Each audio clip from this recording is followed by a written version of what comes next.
할아버지, 제가 다시 보게 해드릴게요.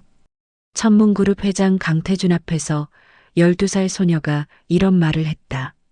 세계 최고의 앙과 전문의들도 포기한 그의 눈을 초등학생이 고치겠다고 나선 것이다. 거실의 공기가 얼어붙었다. 좋아. 내가 나를 다시 보게 한다면. 태준의 입에서 놀라운 말이 터져나왔다. 내 재산 절반 3조 원을 주겠다. 직원들이 경악했다. 하지만 그 누구도 몰랐다. 이 작은 소녀가 정말로 기적을 일으킬 것이라는 사실을, 그리고 그 과정에서 밝혀질 충격적인 진실이 모든 이의 인생을 바꿔놓을 것이라는 사실을 말이다. 빗방울이 천문그룹 본사 건물의 유리창을 두드리던 날이었다. 6조 원대 재산을 가진 태주는 선글라스 너머로 텅 빈 세상을 느끼고 있었다. 3년 전 그날 이후로 그의 눈은 아무것도 보지 못했다. 아내도 딸도 모두 떠난 이 거대한 저택에는 오로지 침묵만이 그와 함께했다. 회장님, 새로 오신 간병인 분이 도착했습니다. 비서실장 유미란의 차가운 목소리가 정적을 깼다. 미란의 눈빛에는 알 수 없는 계산이 숨어 있었다. 최은비와 그녀의 12살 딸 하윤이 저택 현관에 들어서자 직원들의 수군거림이 시작되었다. 저런 애까지 데리고 와서 뭘 하겠다는 거야? 은비는 고개를 숙인 채 인사했지만 하윤은 다른 곳을 보고 있었다. 태준이 거실로 들어왔을 때 방 안의 공기가 얼어붙는 듯했다. 선글라스 뒤에 그의 표정엔 생기라곤 찾아볼 수 없었고 움직임은 기계처럼 경직되어 있었다. 이분이 새로 오신 간병인입니다. 회장님. 미란이 말했지만 태준은 고개조차 돌리지 않았다. 그때였다. 하윤이 태준을 뚫어지게 바라보더니 천천히 다가갔다. 은비가 딸을 잡으려 했지만 이미 늦었다. 할아버지. 하윤의 맑은 목소리가 울려 퍼졌다. 할아버지 눈 아직 살아있어요. 순간 모든 사람이 숨을 멈춘 듯했다. 미란의 얼굴이 일그러졌고 직원들은 경악했다. 태준의 손이 미세하게 떨렸다. 뭐라고? 그의 목소리는 낮고 위험했다.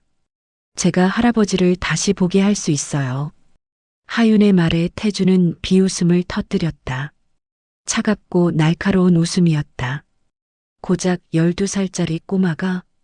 그는 하윤이 선 방향으로 몸을 돌렸다. 세계 최고의 의사들도 포기한 내 눈을 내가 고친다고? 은비가 황급히 하윤을 끌어당기며 사과했지만 하윤은 물러서지 않았다. 진짜예요, 할아버지. 그 순간 태준의 입에서 놀라운 말이 튀어나왔다. 좋아. 그래, 한번 해봐라. 그는 차가운 미소를 지으며 말을 이었다. 만약 내가 정말로 나를 다시 보게 한다면. 모두가 숨죽여 그의 다음 말을 기다렸다. 내 재산 6조 중에서 절반 3조 원을 주겠다. 직원들이 경악했다. 미라는 얼굴이 하얗게 질렸다. 회장님, 그건. 닥쳐. 태준의 일갈에 미란이 입을 다물었다. 하윤은 잠시 태준을 바라보더니 고개를 가로저었다. 돈은 필요 없어요. 모두가 놀란 눈으로 하윤을 쳐다봤다. 그냥 할아버지가 다시 보시면 좋겠어요. 할아버지 목소리가 너무 슬퍼 들려서요. 태준의 표정이 미묘하게 변했다. 분노도 조롱도 아닌 알 수 없는 감정이 스쳐 지나갔다. 그때 미란이 재빨리 끼어들었다. 회장님, 이런 말도 안 되는 소리에 귀 기울이실 필요 없습니다. 그만. 태준이 손을 들어 미란을 제지했다. 약속은 약속이다. 이 아이가 나를 다시 보게 한다면 내 재산 절반은 이 아이 것이다. 그는 다시 하윤이 있는 방향을 향했다.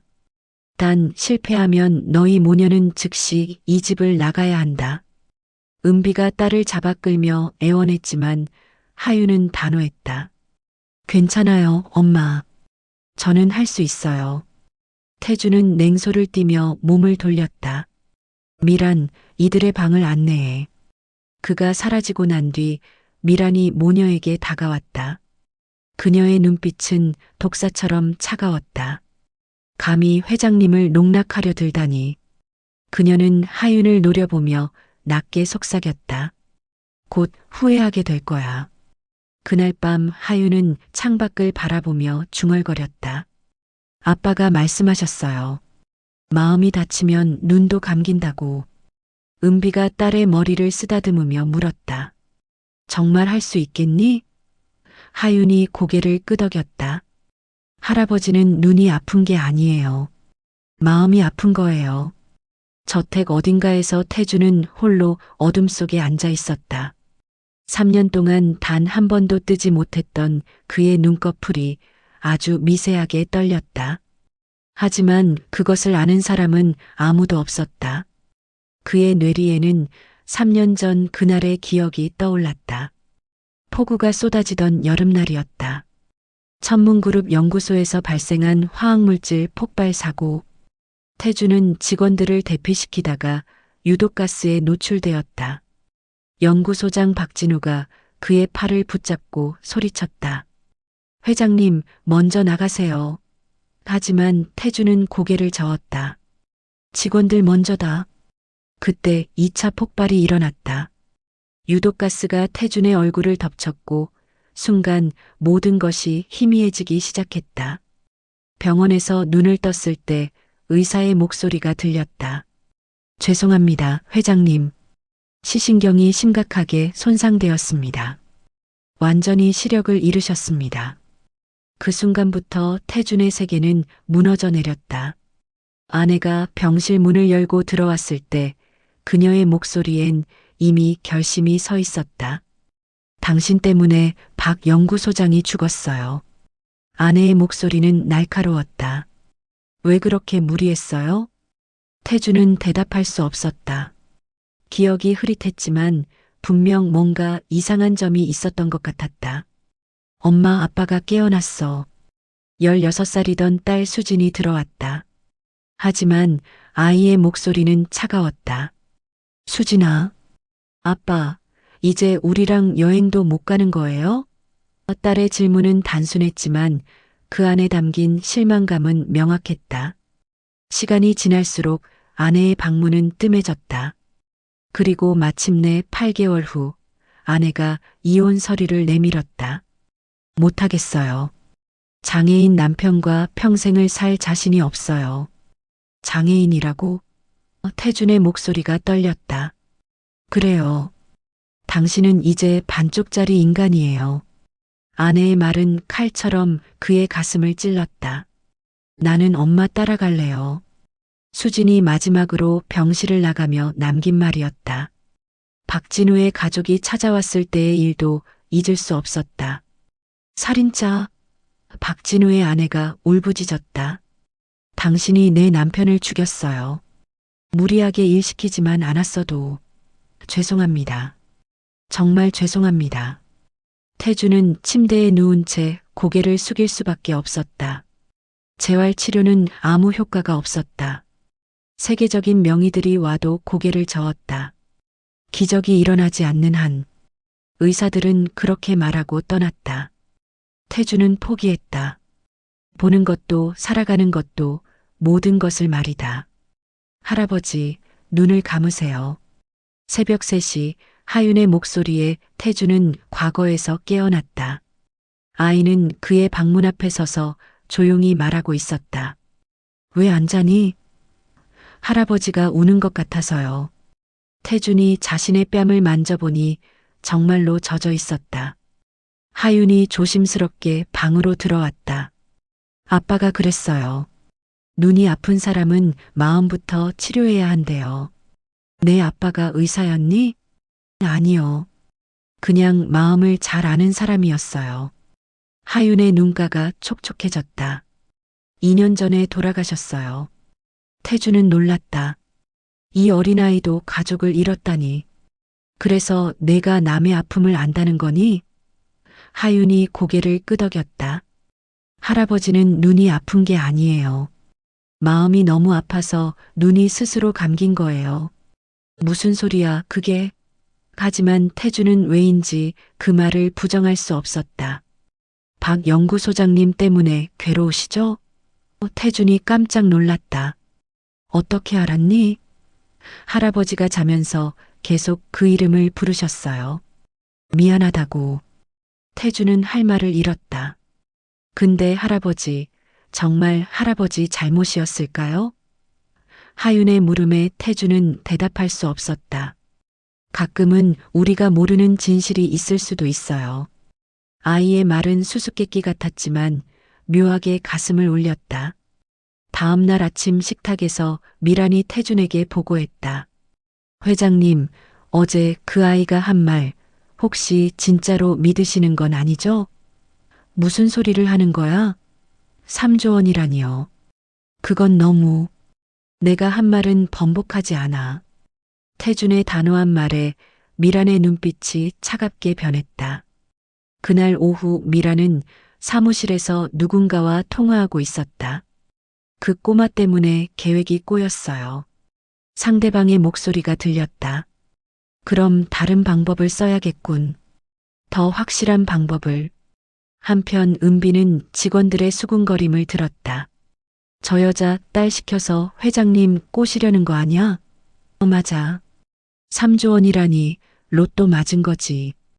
은비는 눈물을 꾹 참았다. 자신들은 그저 먹고 살기 위해 온 것뿐인데. 엄마 괜찮아요? 하윤이 엄마의 손을 잡았다. 우리 곧 나가야 할 것 같아. 아니에요, 엄마. 저는 진짜 할아버지를 도울 수 있어요. 하지만 하윤아, 내가 어떻게. 아빠가 가르쳐 줬잖아요. 마음을 여는 방법을. 그때 태준이 지팡이를 짚고 부엌으로 들어왔다. 뭐 하고 있어? 은비가 황급히 인사했지만 태준의 시선은 하윤에게 향해 있었다. 비록 보이지는 않았지만 그는 하윤이 어디 있는지 정확히 알고 있었다. 너 정말로 할 수 있다고 믿어? 하윤이 또렷하게 대답했다. 네, 할아버지. 하지만 시간이 필요해요. 얼마나? 할아버지 마음이 열릴 때까지요. 태주는 한참을 침묵하다가 말했다. 좋아. 기회를 주지. 하지만 그의 목소리가 차가워졌다. 실패하면 너희는 끝이야. 알겠어? 하윤은 두려워하지 않고 대답했다. 네, 할아버지. 대신 제가 성공하면. 그래, 3조 원이다. 내 재산 절반이야. 태준이 몸을 돌려나가면서 마지막으로 말했다. 난 기적 따위 믿지 않아. 하지만 그는 잠시 멈췄다가 말을 이었다. 내가 내게 희망을 준다면 그것만으로도. 말을 끝맺지 못한 채 태준은 사라졌다. 미라는 그림자 속에서 이 모든 것을 지켜보고 있었다. 그녀의 입가에 음흉한 미소가 번졌다. 이틀 후 아침 미란이 태준의 서재로 들어왔다. 회장님, 특별한 분이 오셨습니다.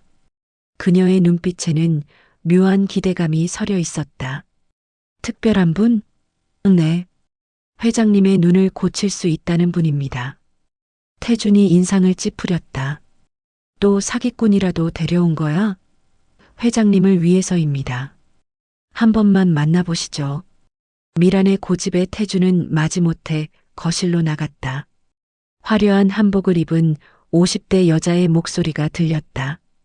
회장님, 드디어 뵙습니다. 영매사는 과장된 말투로 인사했다. 제가 보기에 회장님의 눈은 큰 원한에 사로잡혀 있습니다. 그녀가 갑자기 소리를 질렀다. 조상님들의 한이 회장님의 눈을 가리고 계십니다. 영매사는 태준 주위를 빙빙 돌기 시작했다. 방울 소리가 요란하게 울렸다. 3년 전 그 사고, 그게 단순한 사고가 아니었어요. 태준의 표정이 굳어졌다. 무슨 소리야? 원이 보입니다. 박진우라는 이름이 들리는군요. 영매사의 말에 태준은 숨이 막혔다. 어떻게 박 연구소장을 알고 있는 거지? 미란이 재빨리 끼어들었다. 보세요, 회장님. 이분이 다 아시잖아요. 영매사가 갑자기 바닥에 주저앉으며 울부짖었다. 오늘 안에 구슬해야 합니다. 안 그러면 뭐? 태준의 목소리가 떨렸다. 회장님뿐 아니라 이 집 모든 사람이 화를 입을 겁니다. 그때였다.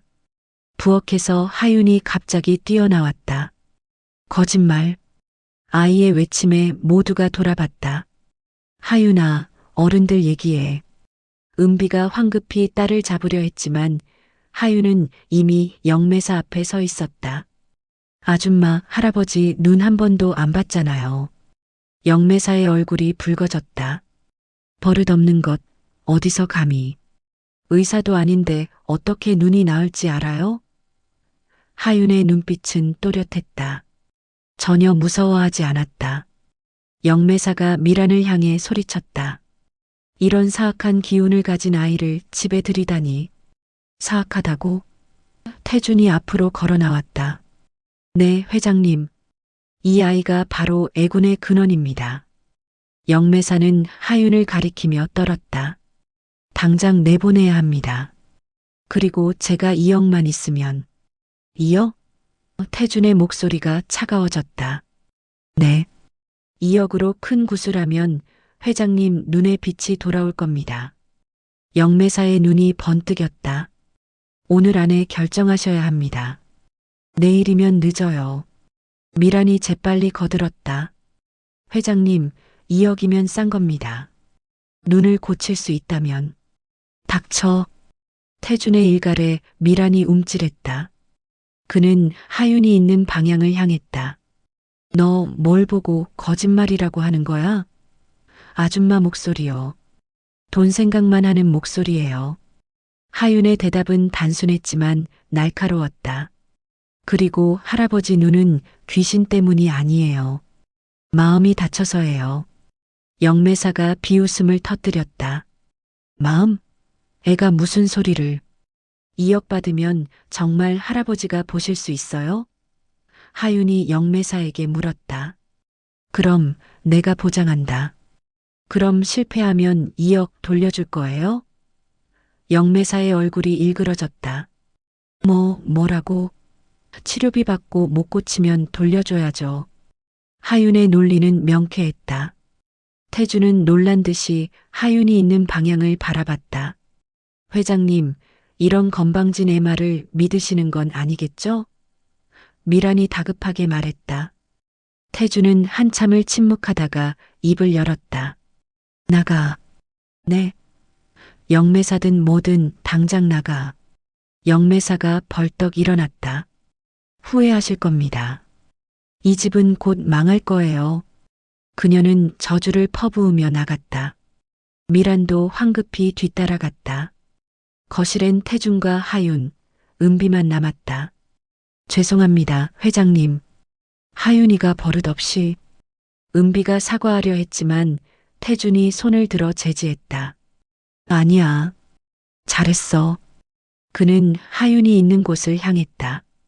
어떻게 알았니? 사기꾼인걸. 아빠가 그랬어요. 진짜로 도와주려는 사람은 돈부터 말하지 않는데요. 하윤의 대답에 태주는 쓴웃음을 지었다. 내 아버지는 참 현명한 사람이었구나. 네. 그래서 일찍 돌아가셨나 봐요. 착한 사람은 오래 못 산대요. 하윤의 말에 태준의 가슴이 찡했다. 그날 밤 태준은 오랜만에 조용한 밤을 보냈다. 악몽도 없고 눈물도 없는 밤이었다. 어둠 속에서 그는 생각했다. 혹시 이 아이가 정말로. 영매사가 떠난 다음 날 아침 하윤이 태준의 서재로 찾아왔다. 아이의 손에는 작은 공책이 들려 있었다. 할아버지, 눈에게 인사해 보세요. 뭐라고? 눈에게 인사를 하라니. 태준은 어이없다는 표정을 지었다. 네.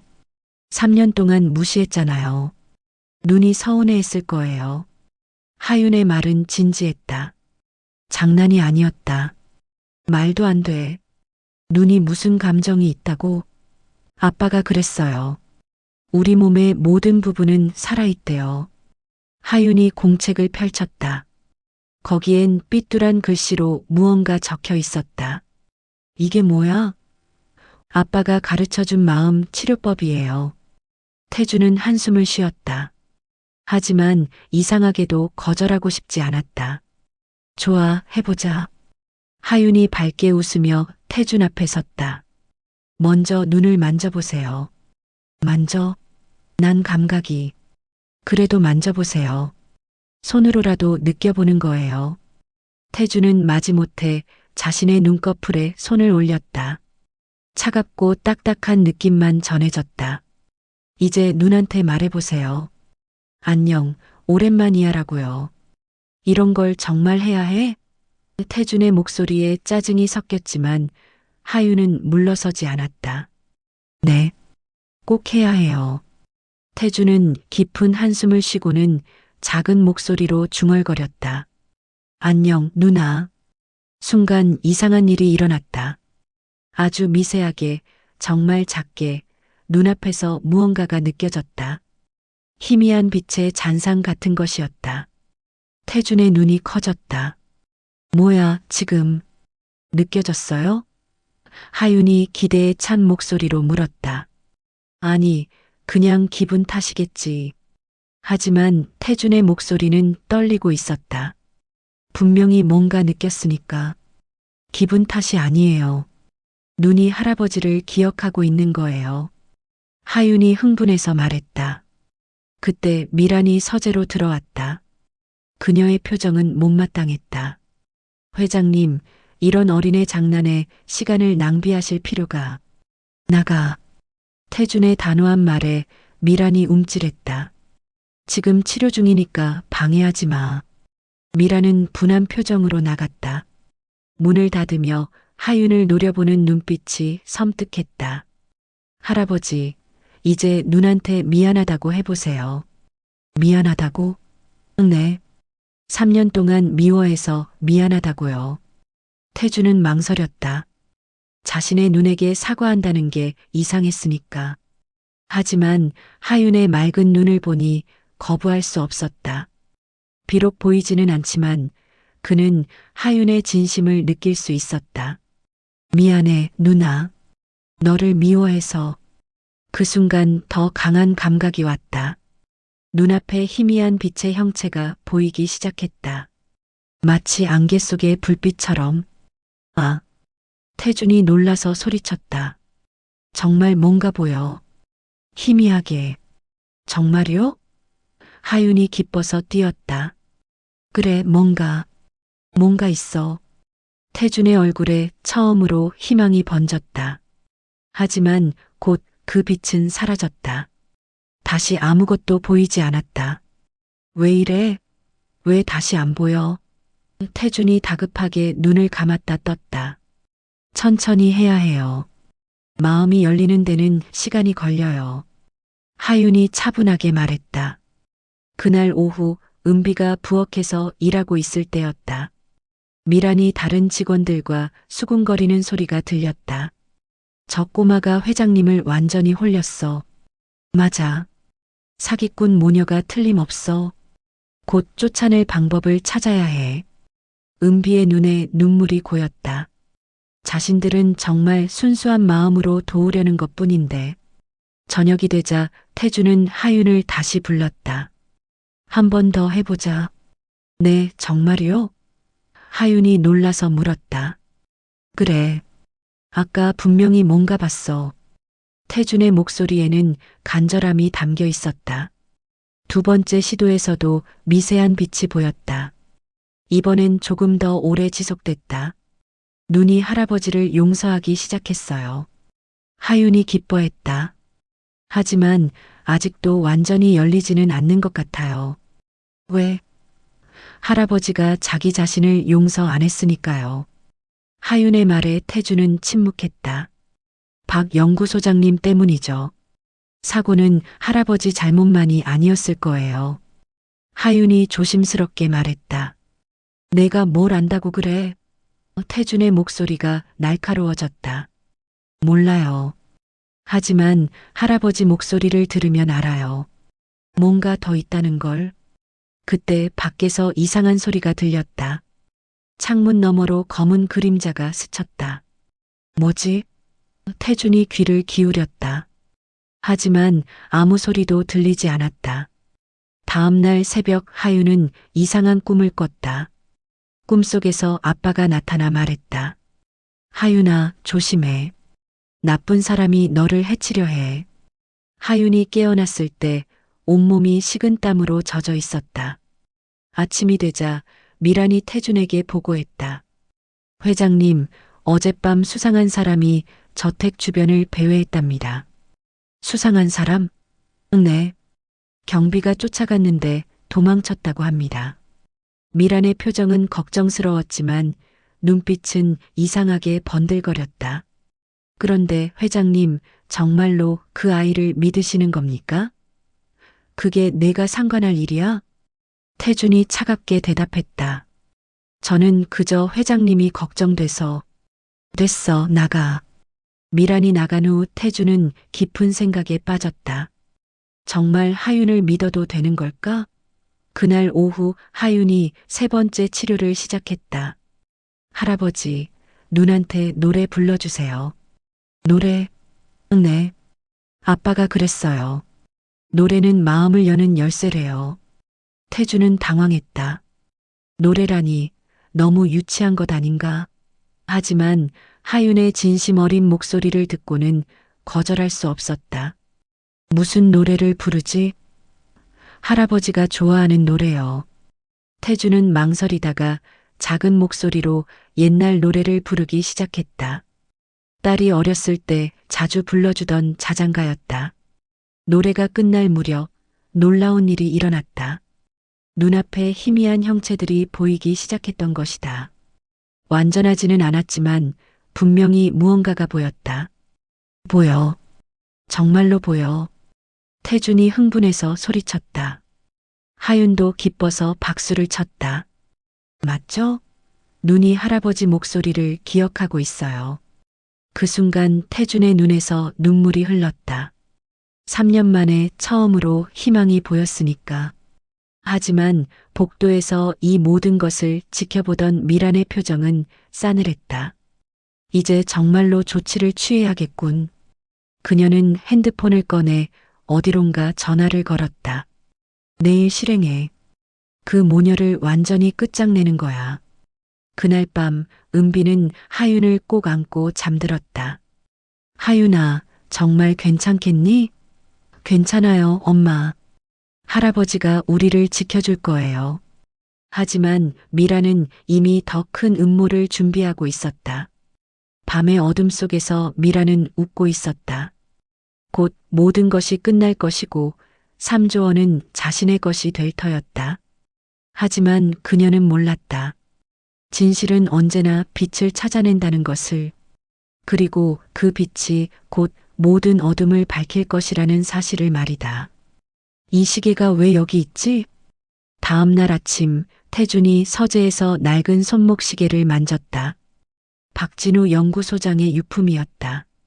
사고 현장에서 발견됐다던 그 시계였다. 태준의 손이 떨렸다. 왜 이게 서재 금고에 있는 걸까? 그때 하윤이 들어왔다. 할아버지, 무슨 일이에요? 이 시계. 박 연구소장 것인데. 하윤이 시계를 유심히 만져보더니 이상한 점을 발견했다. 할아버지, 이 시계 유리가 깨진 방향이 이상해요. 뭐가 이상해? 충격이 안에서 나왔어요. 밖에서 부딪혔으면 이렇게 안 깨져요. 태준의 얼굴이 창백해졌다. 안에서 충격이 왔다고? 그날 밤 태준은 또다시 악몽을 꿨다. 하지만 이번엔 더 선명했다. 연구소 안에서 폭발이 일어나기 직전 박진우가 그에게 소리쳤다. 회장님, 위험합니다. 여기서 나가세요. 하지만 태준은 직원들을 먼저 대피시키려 했다. 그때 2차 폭발이, 아니 잠깐. 2차 폭발이 일어나기 전에 누군가 비상 밸브를 잠갔다. 아니야, 그럴 리 없어. 태준이 비명을 지르며 깨어났다. 온몸이 식은땀으로 젖어 있었다. 새벽 3시 태주는 혼자 서재로 갔다. 금고를 다시 열고 사고 관련 서류를 꺼냈다. 사고조사 보고서, 경찰 조서, 보험 서류. 그런데 이상한 점이 보였다. 보고서엔 단순 사고라고 적혀 있었지만 첨부된 사진들을 만져보니 뭔가 이상했다. 점자로 메모가 새겨져 있었다. 비상밸브 조작 흔적 발견. 누군가 일부러 메모를 남긴 것이었다. 이게 대체... 태준이 사진을 자세히 만져보았다. 그때 은비가 물을 가져다 주러 들어왔다. 회장님, 안 주무세요? 은비 씨, 이것 좀 봐요. 태준이 서류를 보여줬다. 혹시 점자 읽을 수 있으세요? 은비가 서류를 보더니 놀랐다. 여기 이상한 메모가 적혀 있어요. 뭐라고 적혀 있는데요? 비상밸브의 인위적 조작 흔적. 그리고 여기 이름이. 은비가 떨리는 목소리로 말했다. 미란 비서 추가 조사 필요. 뭐라고? 태준의 심장이 빠르게 뛰었다. 비서라니, 그럼 미란이? 그 순간 복도에서 발소리가 들렸다. 미란이었다. 회장님, 아직 안 주무셨어요? 그녀의 목소리는 평소처럼 공손했지만 어딘가 날카로웠다. 태준이 재빨리 서류를 숨겼다. 그냥 잠이 안 와서. 그러시군요. 따뜻한 우유라도 준비해 드릴까요? 아니, 됐어. 이제 자려고.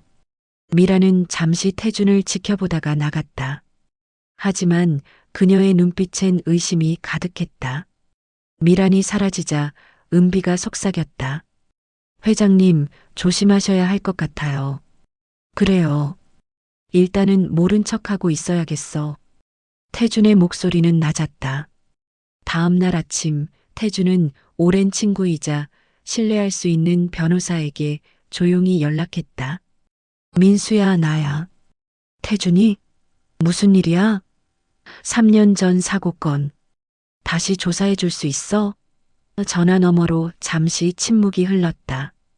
왜? 무슨 일 있어? 나중에 자세히 얘기할게. 일단은 비밀로 해줘. 특히 미란한테는 절대 알리면 안 돼. 그날 오후 하유는 4번째 치료를 시작했다. 할아버지, 오늘은 밖으로 나가요. 밖으로? 네. 햇살을 느껴야 해요. 눈은 빛을 그리워하거든요. 하윤이 태준의 손을 잡고 정원으로 나갔다. 따뜻한 햇살이 얼굴을 감쌌다. 느껴지세요? 햇살이요. 그래, 따뜻해. 이제 눈한테 햇살을 보여달라고 해보세요. 태준은 천천히 눈을 감았다 떴다. 그 순간 더 선명한 빛의 형체들이 보이기 시작했다. 보여. 더 많이 보여. 그런데 그때였다. 저택 정문으로 검은 세단 한 대가 들어왔다. 차에서 내린 사람은 태준의 옛 비서 이준호였다. 준호? 태준이 놀라서 몸을 돌렸다. 회장님. 준호의 목소리는 무거웠다. 드릴 말씀이 있습니다. 미란이 현관으로 달려나왔다. 준호 씨? 어떻게 여기를? 실례합니다. 미란 비서. 준호는 차갑게 대답했다. 회장님께 급히 드릴 말씀이 있어서요. 미란의 얼굴이 굳어졌다. 무슨 일인데 사전 약속도 없이. 미란, 됐어. 태준이 손을 들었다. 준호, 안으로 들어오지. 회장님. 미란이 다급하게 말했다. 저도 참석해야 하지 않을까요? 아니, 사적인 얘기야. 물러나 있어. 태준의 단호한 말에 미란은 입술을 깨물며 물러섰다. 서재로 들어간 준호는 가방에서 두툼한 파일을 꺼냈다. 회장님, 죄송합니다. 그의 목소리가 떨렸다. 3년 전 그 사고. 제가 진실을 숨겼습니다. 태준의 숨이 멎는 듯했다. 무슨 소리야? 미란 비서가 저를 협박했습니다. 제 가족을 해치겠다고. 준호가 무릎을 꿇었다. 비겁했습니다. 용서해 주십시오. 진실이 뭔데? 대체 무슨 일이 있었던 거야? 태준의 목소리가 떨렸다.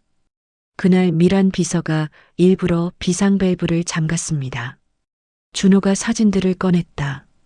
회장님이 사고로 죽거나 장애를 갖게 되면 회사를 차지할 수 있다고 믿었습니다. 이미 수년 전부터 계획한 일이었어요. 충격적인 고백이 이어졌다. 미란 비서는 회장님의 유언장을 위조했습니다. 회장님이 사망하시면 그녀가 회사 지분 30%를 상속받도록요. 하지만 회장님이 살아계시자. 그래서 나를 장애인으로 만들어 조종하려 한 거구나. 태준의 목소리가 분노로 가득 찼다. 준호가 USB를 꺼냈다. 여기 CCTV 원본이 있습니다.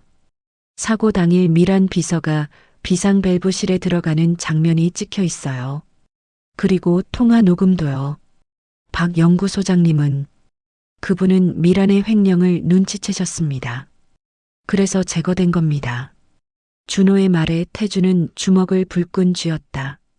그 사람이 박 소장을. 하윤이 태준의 손을 잡았다. 할아버지, 이제 진실이 밝혀졌어요. 할아버지 잘못이 아니었어요. 태준의 눈에서 눈물이 흘렀다. 3년 동안 짊어진 죄책감이 거짓이었다니. 박 연구소장, 미안해, 정말 미안해. 태준이 흐느꼈다. 은비가 문을 두드렸다. 회장님, 경찰이 왔습니다. 경찰? 준호가 고개를 끄덕였다. 제가 이미 신고했습니다. 더 이상 미란 비서를 자유롭게 둘 수 없어서요. 태준이 고개를 들었다. 잘했어, 준호야. 그때 복도에서 소란이 일어났다. 무슨 일이야? 경찰이 왜 여기 온 거예요? 미란의 목소리가 날카로웠다. 경찰이 서재 문을 열었다. 유미란 씨, 강태준 회장 살인미수 및 사기, 횡령 혐의로 체포합니다. 뭐라고? 미란의 얼굴이 하얗게 질렸다. 이게 무슨 소리예요? 회장님. 태준이 서재에서 나왔다. 미란, 왜 그랬어? 15년을 함께 했잖아. 미란은 잠시 당황했지만 곧 냉소를 지었다. 15년? 개처럼 일했죠. 근데 뭘 받았는데요? 그래서 나를 죽이려 했어? 죽이려고? 아니죠. 장애인으로 만들어서 조종하려 했죠. 미란의 고백에 모두가 경악했다. 박 연구소장은 내가 회사 돈 빼돌리는 걸 눈치챘어요. 그래서 없앤 거예요. 어차피 없앨 거 회장님 탓으로 돌리면 일석이조잖아요. 500억? 준호가 서류를 내밀었다. 당신이 15년간 빼돌린 금액입니다. 미라는 비웃음을 터뜨렸다. 500억? 그게 전부라고 생각해요? 난 더 많이 가질 자격이 있었어. 6조 원을 가진 사람 옆에서 월급쟁이로 15년이에요. 경찰이 미란에게 수갑을 채웠다. 가시죠. 미란은 끌려가면서 태준을 노려봤다. 강태준, 잘 살아봐요. 어차피 당신은 평생 그 어둠에서 못 벗어날 거예요. 그녀의 마지막 독설이 저택에 울려 퍼졌다. 미란이 사라진 후 태준은 한참을 말이 없었다. 준호가 조심스럽게 보고했다. 회장님, 미란이 빼돌린 자금도 모두 확인했습니다. 동결 조치 완료했고요. 그 돈으로 박 연구소장 가족에게 보상하고 나머지는 시각장애인 재단에 기부해. 알겠습니다. 준호가 고개를 숙였다. 회장님, 정말 죄송합니다. 제가 진작 말씀드렸어야 했는데. 아니야, 준호. 내 가족을 지키려 한 거잖아. 난 이해해. 태준이 준호의 어깨를 두드렸다. 그날 밤 태준은 은비와 하윤을 서재로 불렀다. 이제 모든 진실이 밝혀졌어. 태준의 목소리는 담담했다. 내 잘못이 아니었다는 걸 알았지만 여전히 박 연구소장에게 미안해. 하윤이 태준의 손을 잡았다. 할아버지, 이제 박 연구소장님도 편히 쉬실 거예요. 그럴까? 네. 진실이 밝혀졌으니까요. 하윤의 말에 태주는 작은 미소를 지었다. 너희 덕분이야. 정말 고마워. 은비가 고개를 저었다. 저희는 아무것도 안 했어요. 아니야. 너희가 있었기에 내가 버틸 수 있었어. 태준이 진심을 담아 말했다. 이제 너희는 내 가족이야. 은비와 하윤의 눈이 커졌다. 가족이요? 그래, 진짜 가족. 피는 섞이지 않았지만 태준의 목소리가 떨렸다. 마음으로 이어진 가족이야. 하윤이 기뻐서 뛰었다. 정말요? 우리가 할아버지 가족이에요? 그래, 이제 이 집은 너희 집이야. 은비의 눈에서 눈물이 흘렀다. 회장님, 저희는 울지 마요, 은비 씨. 이제 새로 시작하는 거예요. 태준이 부드럽게 말했다. 그 순간 놀라운 일이 일어났다. 아, 뭔가 보여. 태준의 눈에서 희미한 빛이 들어오기 시작했다. 할아버지, 눈을 뜨세요. 하윤이 소리쳤다. 정말로 태준의 눈이 아주 조금씩 떠지고 있었다. 이게 가능한 거야? 준호도 놀라서 다가왔다. 회장님, 정말입니다. 눈이 떠지고 있어요. 태준은 믿을 수 없다는 표정으로 눈을 깜빡였다. 희미하지만 분명히 빛이 보였다. 마음이 열리니까 눈도 열리는 거예요. 하윤이 박수를 치며 말했다. 할아버지가 진실을 받아들이고 자신을 용서했으니까요. 태준의 눈에서 눈물이 흘렀다. 정말로 다시 볼 수 있을까? 당연하죠. 할아버지는 이제 자유해요. 하윤의 말에 모두가 감격했다. 창밖으로 새벽이 밝아오고 있었다.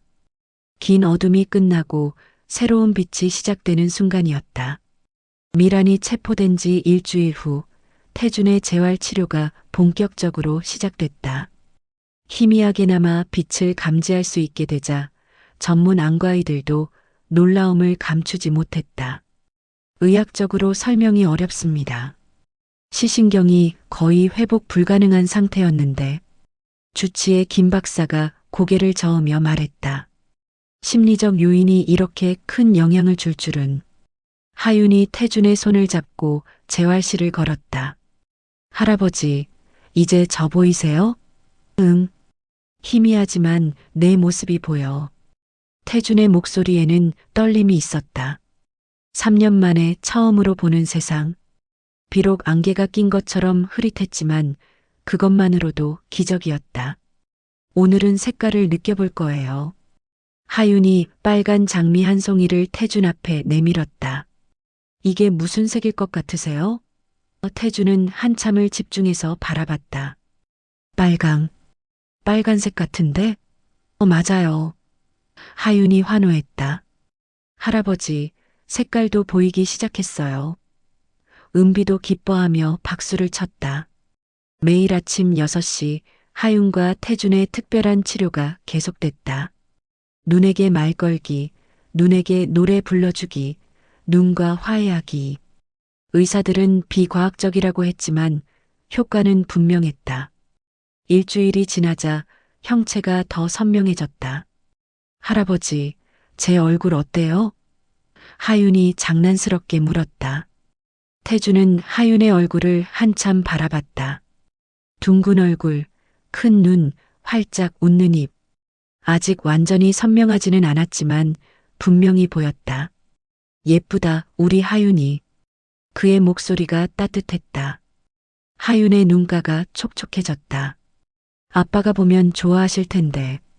분명히 하늘에서 보고 계실 거야. 자랑스러워 하시면서.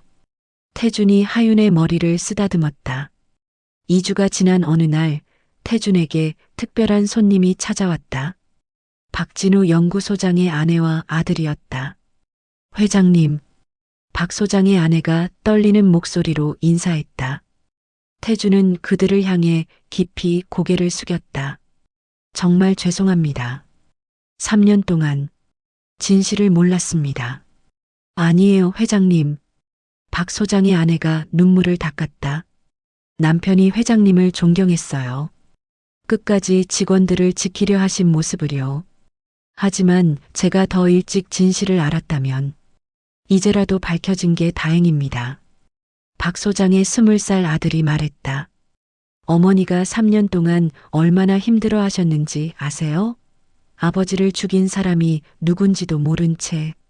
정말 미안합니다. 태준이 다시 한번 깊이 고개를 숙였다. 그리고 태준이 준호에게 고개를 끄덕였다. 준호가 서류를 꺼냈다. 박진우 연구소장 추모재단을 설립하려고 합니다. 과학 인재 양성을 위한 장학재단으로요. 박 소장의 아내가 흐느꼈다. 고맙습니다, 회장님. 남편이 가장 원하던 일이에요. 그날 오후 태준은 처음으로 혼자 힘으로 정원을 걸었다. 아직 지팡이가 필요했지만 사물의 윤곽이 보이니 훨씬 수월했다. 꽃이 참 많네요. 은비가 옆에서 말했다. 네. 이제 보이니까 알겠어요. 태준이 장미꽃을 만지며 미소 지었다. 은비 씨, 그동안 고생 많았어요. 아니에요, 회장님. 저야말로 감사하죠. 이제 회장님이라고 부르지 마세요. 태준이 돌아서서 은비를 바라봤다. 얼굴이 아직 완전히 선명하지는 않았지만 온화한 표정은 느껴졌다. 그럼 뭐라고요? 편하게. 가족처럼요. 은비가 수줍게 웃었다. 아직 익숙하지 않아서요. 저도요. 하지만 익숙해질 거예요. 우리에게 시간이 있으니까. 두 사람은 나란히 정원을 걸었다. 따뜻한 오후의 햇살이 그들을 감싸고 있었다. 한 달이 지나자 태준의 시력은 더욱 좋아졌다. 이제는 신문 글씨도 읽을 수 있었다. 완전한 시력은 아니었지만 일상생활에는 큰 문제가 없을 정도였다. 할아버지, 신문 읽으세요? 하윤이 신기한 듯 물었다. 그래, 조금씩 읽을 수 있어. 태준이 신문을 접으며 웃었다. 다 내 덕분이야. 저는 그냥 아빠가 가르쳐준 대로 했을 뿐이에요. 내 아빠는 정말 대단한 분이셨구나. 하윤이 잠시 슬픈 표정을 지었다. 아빠가 돌아가시기 전에 말씀하셨어요. 하윤아, 세상에는 몸이 아픈 사람보다 마음이 아픈 사람이 더 많단다. 그런 사람들을 도와주렴. 태준의 가슴이 뭉클했다. 내 아빠 말씀이 맞아. 난 눈이 아픈 게 아니었어. 마음이 아팠던 거야. 그날 저녁 태준은 천문그룹 이사회를 소집했다. 3년 만에 정식 복귀였다. 회의실에 들어선 태준의 모습에 이사들이 모두 일어섰다. 회장님, 앉으세요, 여러분. 태준이 선글라스를 벗었다. 이사들이 숨을 죽였다. 태준의 눈은 여전히 완전하지 않았지만 분명히 빛을 담고 있었다. 오늘부터 제가 다시 경영 일선에 복귀합니다. 박수가 터져 나왔다. 그리고 한 가지 발표가 더 있습니다. 태준이 서류를 펼쳤다. 제 개인 재산 3조 원을 사회에 환원하겠습니다. 회의실이 술렁였다. 그중 1조 원은 시각장애인 복지재단에, 1조 원은 박진우 연구소장 추모재단에, 그리고 나머지 1조 원은 태준이 잠시 말을 멈췄다. 최하윤 양 명의로 신탁 설립할 겁니다. 성인이 될 때까지 전문가가 관리하고 성인이 되면 본인이 자유롭게 사용할 수 있도록요. 이사들이 웅성거렸다. 회장님, 그건 한 이사가 조심스럽게 말했다. 하윤이는 제 은인입니다.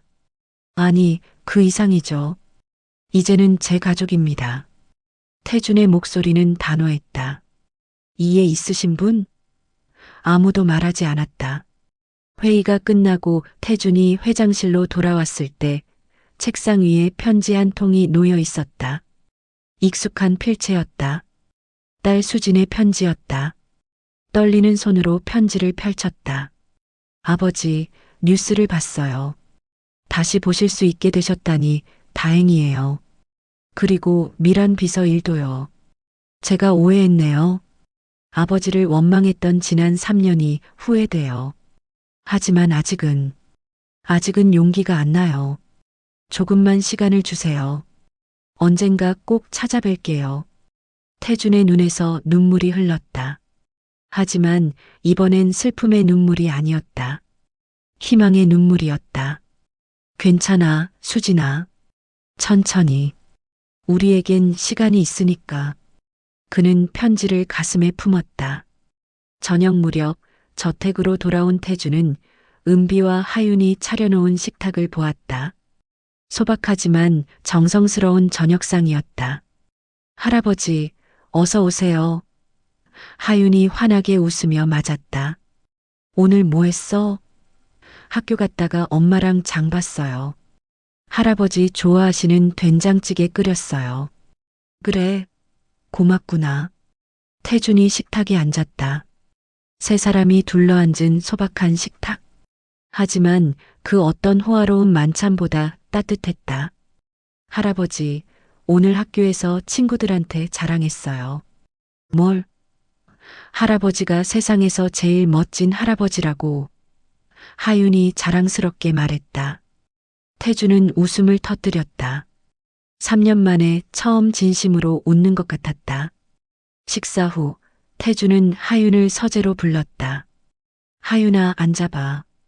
왜요, 할아버지? 오늘 회사에서 결정한 게 있어. 태준이 서류를 꺼냈다. 이게 뭐예요? 너를 위한 신탁이야. 신탁이요? 응. 내가 성인이 될 때까지 전문가들이 관리하고 20살이 되면 내가 자유롭게 쓸 수 있어. 얼마인데요? 하윤이 순진하게 물었다. 1조 원. 순간 하윤의 눈이 커졌다. 1조 원이요? 그래. 너에게 약속했잖아. 나를 다시 보게 하면 재산 절반을 주겠다고. 근데 할아버지 재산이 6조 원이잖아요. 절반이면 3조 원인데 나머지 2조 원은 좋은 일에 쓰기로 했어. 태준이 부드럽게 설명했다. 시각장애인들을 돕고 박 연구소장님을 기리는 재단을 만드는 거야. 하윤은 잠시 생각하더니 고개를 저었다. 저는 그렇게 많은 돈이 필요 없어요.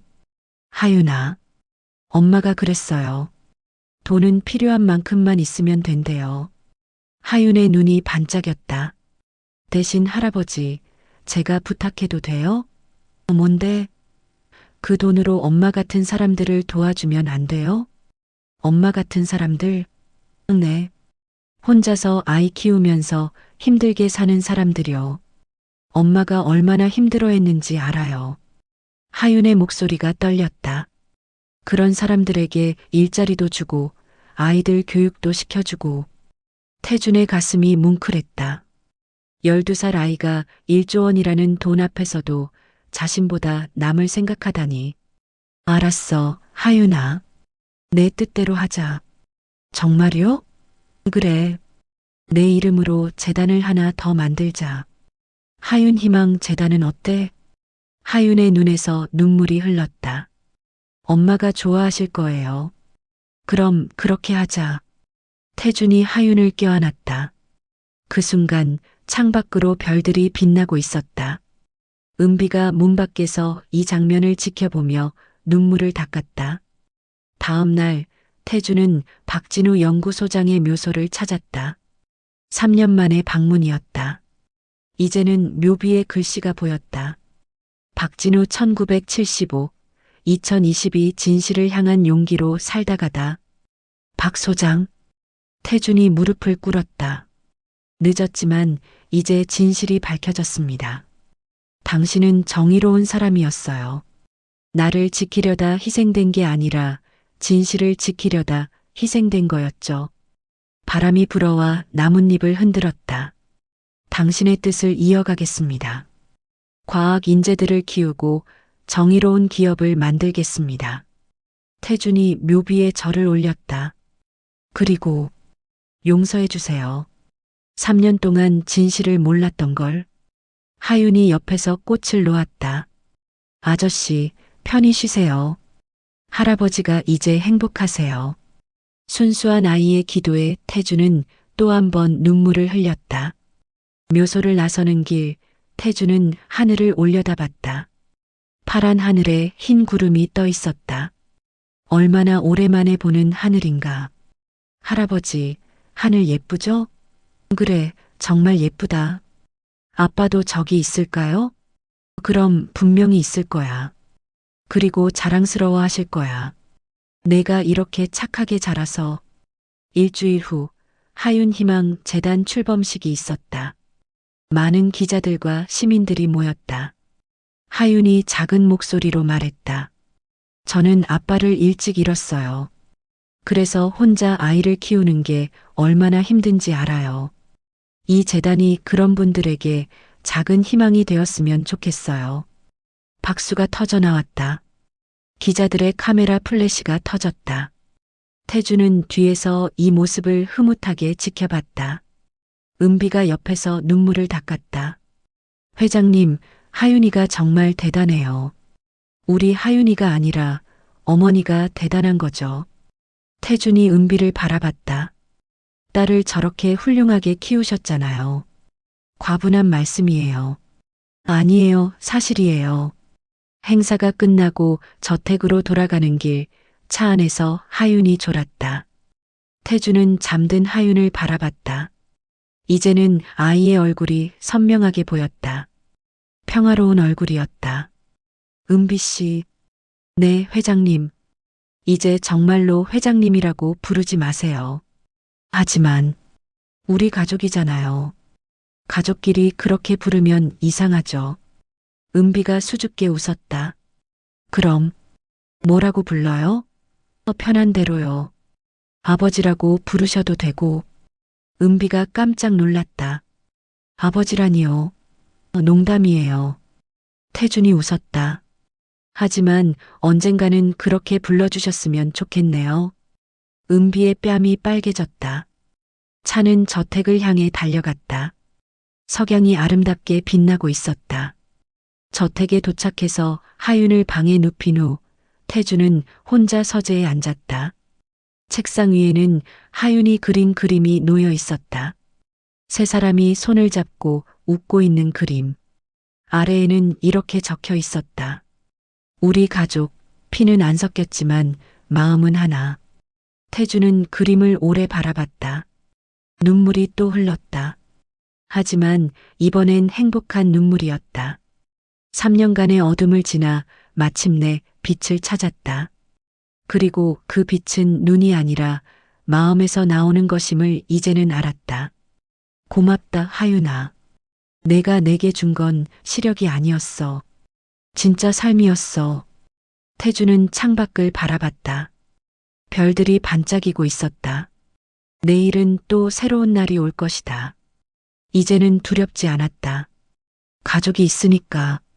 그날 밤 태주는 오랜만에 평화롭게 잠들었다.